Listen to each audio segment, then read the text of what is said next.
लीजिए सुनिए देवकीनंदन खत्री के लिखे उपन्यास चंद्रकांता के दूसरे भाग का 13वां बयान मेरी यानी समीर गोस्वामी की आवाज में। चपला खाने के लिए कुछ फल तोड़ने चली गई। इधर चंद्रकांता अकेली बैठी बैठी घबरा उठी।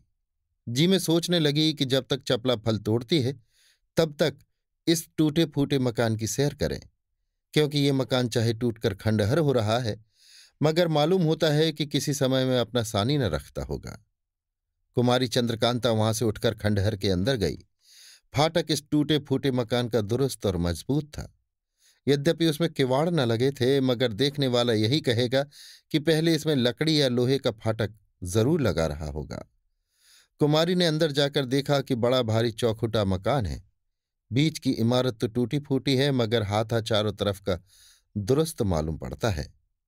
और आगे बढ़ी, एक दालान में पहुंची जिसकी छत गिरी हुई थी पर खंभे खड़े थे।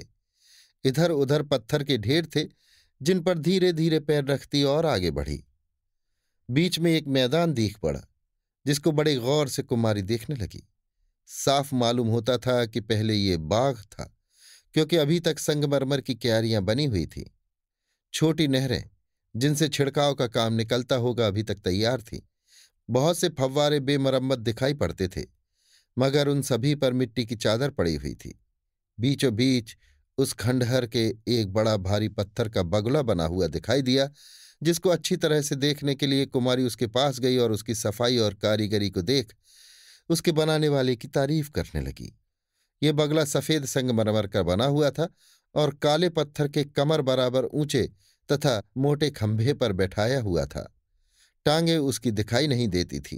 यही मालूम होता था कि पेट सटाकर इस पत्थर पर बैठा है।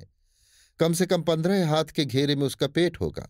लंबी चोंच, बाल और पर उसके ऐसी कारीगरी के साथ बनाए हुए थे कि बार बार उसके बनाने वाले कारीगर की तारीफ मुंह से निकलती थी। जी में आया कि और पास जाकर बगुले को देखे। पास गई मगर वहां पहुंचते ही उसने मुंह खोल दिया। चंद्रकांता ये देख घबरा गई कि ये क्या मामला है।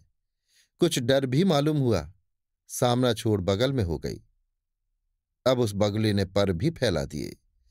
कुमारी को चपला ने बहुत ढीठ कर दिया था। कभी कभी जब जिक्र आ जाता तो चपला यही कहती कि दुनिया में भूत प्रेत कोई चीज नहीं, जादू मंत्र सब खेल कहानी है, जो कुछ है अय्यारी है। इस बात का कुमारी को भी पूरा यकीन हो चुका था। यही सबब था कि चंद्रकांता इस बगुले के मुंह खोलने और पर फैलाने से नहीं डरी। अगर किसी दूसरी ऐसी नाजुक औरत को कहीं ऐसा मौका पड़ता तो शायद उसकी जान निकल जाती। जब बगले को पर फैलाते देखा तो कुमारी उसके पीछे हो गई। बगले के पीछे की तरफ एक पत्थर जमीन में लगा था जिस पर कुमारी ने पैर रखा ही था कि बगुला एक दफे हिला और जल्दी से घूम अपनी चोंच से कुमारी को उठाकर निकल गया। फिर वो घूमकर अपने ठिकाने हो गया, पर समेट लिए और मुंह बंद कर लिया। अभी आप सुन रहे थे देवकीनंदन खत्री के लिखे उपन्यास चंद्रकांता के दूसरे भाग का 13वां बयान मेरी यानी समीर गोस्वामी की आवाज में।